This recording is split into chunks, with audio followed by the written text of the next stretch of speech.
Hello dear students, आज की video variable based arithmetic की है। शुरू करते हैं वीडियो को बिना देरी के। प्लेलिस्ट बनी हुई है, इसी वीडियो के डिस्क्रिप्शन में आपको लिंक मिल जाएगा। पहला क्वेश्चन आपके सामने है। इसमें देखिए क्या बोला गया है।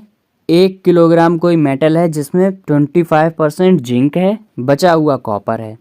ठीक है, इसको हम मिक्स करते हैं। 5 किलोग्राम का कोई मेटल है जिसके अंदर 40% जिंक है, बचा हुआ कोई अदर मेटल है पी। तो इसको देखिए हम लिखते हैं कैसे। कॉपर, जिंक और मेटल पी। पहले बात करते हैं हम 1000 ग्राम की। 1000 ग्राम यानी 1 किलोग्राम में इसमें क्या बोला गया है। जिंक 25% है यानी कि 250 ग्राम जिंक है। बचा हुआ 750 ग्राम क्या होगा, कॉपर होगा। इसके अंदर पी मेटल है ही नहीं। नेक्स्ट 5 किलोग्राम की बात की गई है यानी कि 5000 ग्राम की बात की गई है। इसके अंदर क्या बोला गया है, 40% जिंक है यानी कि 5000 का 40% निकालेंगे तो ये आएगा 2000। इसमें 2000 जिंक है। इसके अंदर कॉपर नहीं है, कोई पी एलिमेंट है यानी इसमें कॉपर 0 है। बचा हुआ 3000 वो पी है। इन सबको ऐड करते हैं क्योंकि फाइनल हमसे पूछा है। तो ये आएगा 750 रेशियो 2250 रेशियो 3000।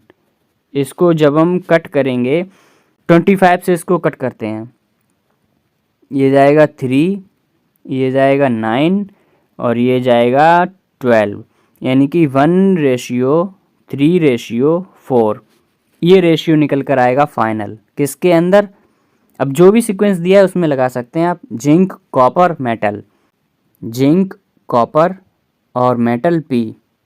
तो जिंक कितना आया हमारे हिसाब से 3, कॉपर कितना आया हमारे हिसाब से 1 और पी मेटल कितना आया 4। ये रेशियो निकल कर आएगा। इस तरीके से इसको हम करेंगे। ये बहुत इंपॉर्टेंट, आज की क्लास का सबसे इम्पॉर्टेंट क्वेश्चन है ये। आप लोग लगाइए पॉज करके, उसके बाद सॉल्यूशन देखिए कि इसको कैसे लगाएंगे। इसमें बोला गया है जो CI है तीसरी साल का केवल और CI है जो दूसरी साल का, X अमाउंट पर R% पर एनम की दर से दिया गया है। उनका रेशियो है तीसरी साल और दूसरी साल का 11/10। 11/10 है उनका रेशियो रेट का। X + 1500 रुपये पर 2 साल में CI मिल रहा है 1890, इसी रेट पर R% पर ही। तो हमें X की वैल्यू चाहिए। उम्मीद करता हूँ सवाल समझ में आया होगा। देखिए क्या बोला है सवाल ने। Second year ratio third year. इसका रेशियो क्या है, पहले 3 साल है फिर 2 साल है यानी 3 साल का 11 है। 11 यानी कि जो दूसरी और तीसरी साल का रेट का जो रेशियो है वो 10:11 है यानी 10 पर 1 बढ़ गया। अगली साल 1 बढ़ा है 10 पर। इसका मतलब रेट क्या निकल कर आ रही है, रेट आ रही है निकल कर 10%। इतनी आसानी से रेट, अब देखिए मैंने निकाल लिया। इसको यहाँ पर लिख लेते हैं। रेट आ गई है हमारी 10%। आगे बोला गया है X + 1500 रुपये पर इसी रेट पर 2 साल के लिए लगाया गया है। तो 10 का सक्सेसिव क्या होता है निकालना आता होगा। इस तरीके से हम निकालते हैं। ऐसे करके अगर हम निकालेंगे तो ये आएगा 21%। तो 2 साल का सक्सेसिव 10 का बनेगा 21%। याद कर लीजिए ये सब। तो इसका हमें 21% चाहिए। ये दिया कितना है, ये 1890 रुपये दिया है हमें पहले से ही। 1890 रुपये दिया है। इसको सॉल्व कर लेते हैं। 21 से ये जाएगा 9 टाइम्स। तो X + 1500 इसकी वैल्यू आएगी 9000। यहाँ से X की वैल्यू कितनी आएगी 7500। X की वैल्यू यहाँ से सीधी सीधी निकल आई। अब मुझे नहीं पता आपने कैसे लगाया होगा, तो बताइए कमेंट में कैसा लगा ये मेथड। नेक्स्ट क्वेश्चन आपके सामने है। ये भी बहुत अच्छा सवाल है। बोला गया है कि कोई आदमी है वो 1/4 1/4 जर्नी बाइक से कर रहा है, जबकि बची हुई यानी कि 3 पार्ट बची है। ये 3 पार्ट जर्नी वो कर रहा है कार और टैक्सी से, लिखा हुआ है। रेशियो है 3:2। 3:2 से कर रहा है। बोला गया है कंप्लीट जो जर्नी कर रहा है वो, उसमें टोटल उसे 4 घंटे का टाइम लग रहा है टोटल जर्नी में। और ये भी कहा गया कि कार से जो दूरी चली है वो 18 किलोमीटर है, यानी कि 3 की वैल्यू हमसे 18 कही है। 3 की 18 यानी 1 की 6 है, तो 2 की हो जाएगी 12। ये टोटल कितनी आ गई कार और टैक्सी से? ये आ चुकी है 30 किलोमीटर। 30 किलोमीटर चला है कार प्लस टैक्सी से। पूछा गया है एवरेज स्पीड क्या है पूरी जर्नी का। तो देखिए यहाँ पर 30 निकल कर आया है कार और टैक्सी। अगर 3 पार्ट की वैल्यू 30 आई है तो एक पार्ट की वैल्यू कितनी आएगी? 10 किलोमीटर। यानी कि जो 1/4 था 1/4 था, यानी वन किससे चला था? बाइक से। यानी कि जो बाइक से चला है वो 10 किलोमीटर चला है। अब हमें पता है एवरेज स्पीड फार्मूला क्या होता है? Total distance upon total time. Total distance कितनी हुई? 10 किलोमीटर बाइक, 30 किलोमीटर कार और टैक्सी, यानी कि टोटल 40 किलोमीटर चला है। टोटल टाइम कितना ले रहा था जर्नी में? 4 घंटे ले रहा था, यानी कि 10 किलोमीटर पर घंटा। ये एवरेज स्पीड आएगी इस पूरे ट्रैवलिंग में। लास्ट क्वेश्चन है आज का।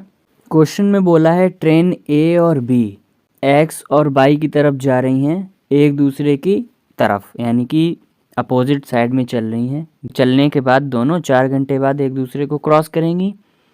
ए ने एक्स वाई दूरी है जो टोटल वो 10 घंटे में पूरी कर ली, तो बतानी है बी ने कितना टाइम लिया है एक्स वाई की दूरी पूरी करने में।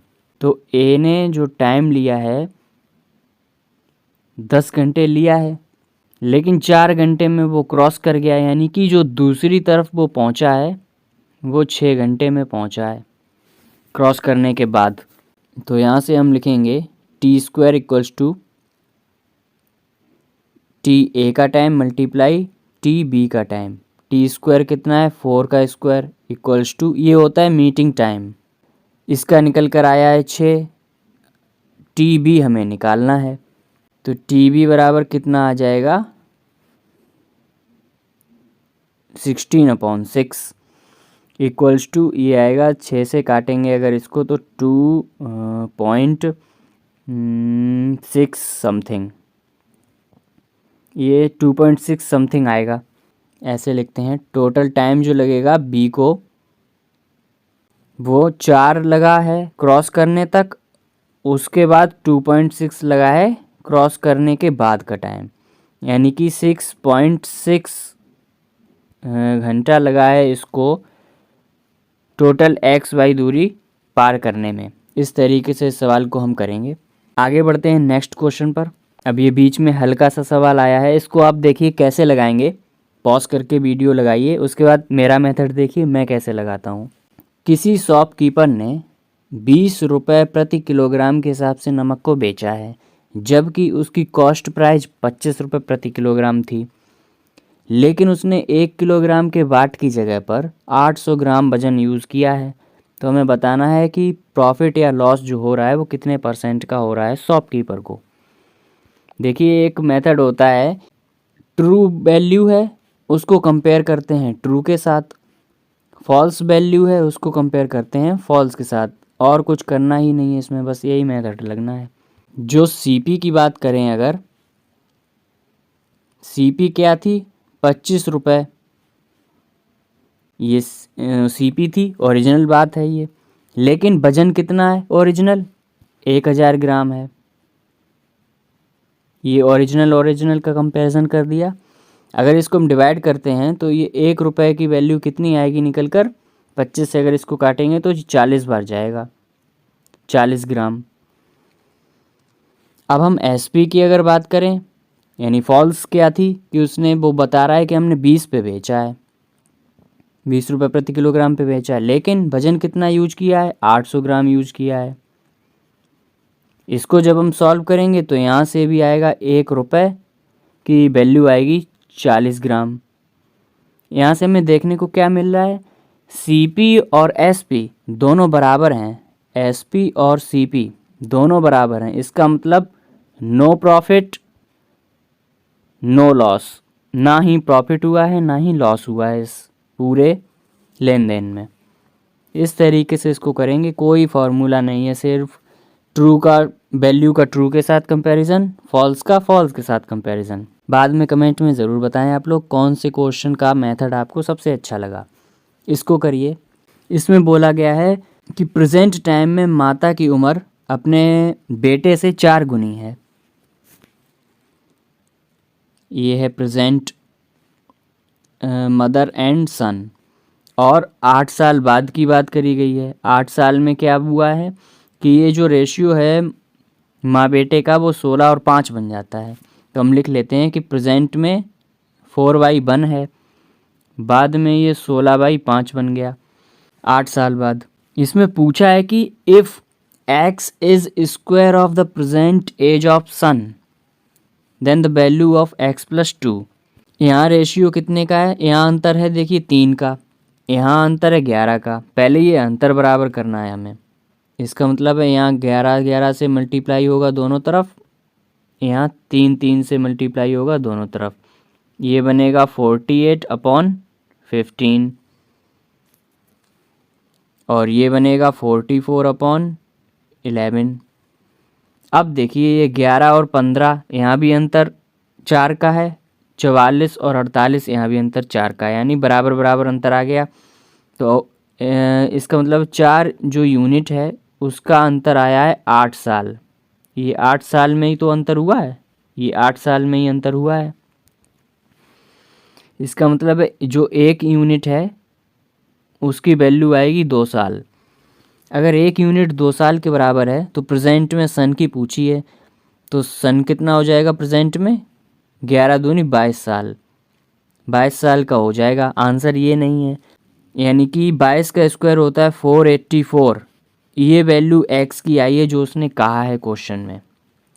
x is the square of the present age of son. Present age 22 है, उसका स्क्वायर x है, यानी 484 है। उसमें 2 और जोड़ देना है, इसमें 2 और जोड़ देना है, यानी कि आंसर आएगा 486। ये आंसर आएगा। तो बताइए ये क्वेश्चन कैसा लगा आपको। इसी तरीके से वीडियो आती रहेंगी, आप लोग चैनल के साथ ज़रूर बने रहें। ध्यान रखें अपना, पढ़ाई करते रहें, प्लेलिस्ट ज़रूर देख लें। बाय।